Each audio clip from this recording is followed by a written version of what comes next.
Alors, moi, je suis conseillère régionale, Nouvelle-Aquitaine, et je suis en charge de la santé, de la silver economy et des formations sanitaires et sociales sur l'ensemble du territoire de la Nouvelle-Aquitaine. Donc, ma mission, c'est tout ce qui est financement, fonctionnement, innovation dans les formations sanitaires et sociales, infirmières, aides-soignantes, assistantes sociales.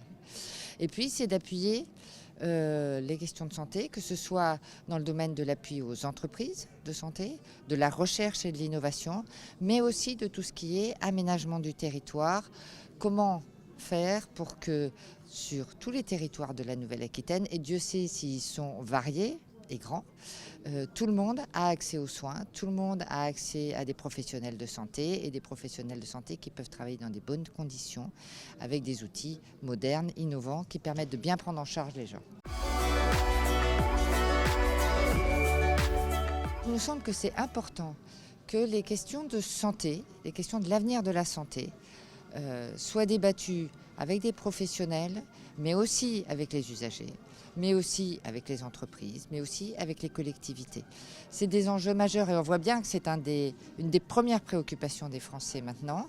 Et c'est ce qui ressort dans le grand débat et dans les demandes qui sont faites. Et c'est vraiment très important de réfléchir ensemble aux choix que nous allons faire.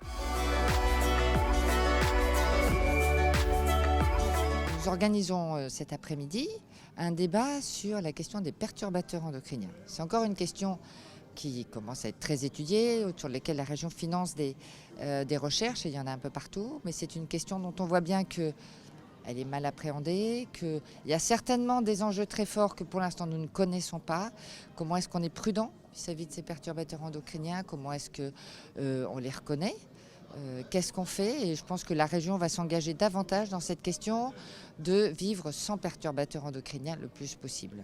Ça, c'est un enjeu. Et puis, le soir, nous clôturons sur la question de l'alimentation et de l'environnement, qui est une question très forte pour la région de la Nouvelle-Aquitaine, qui s'engage dans une révolution écologique.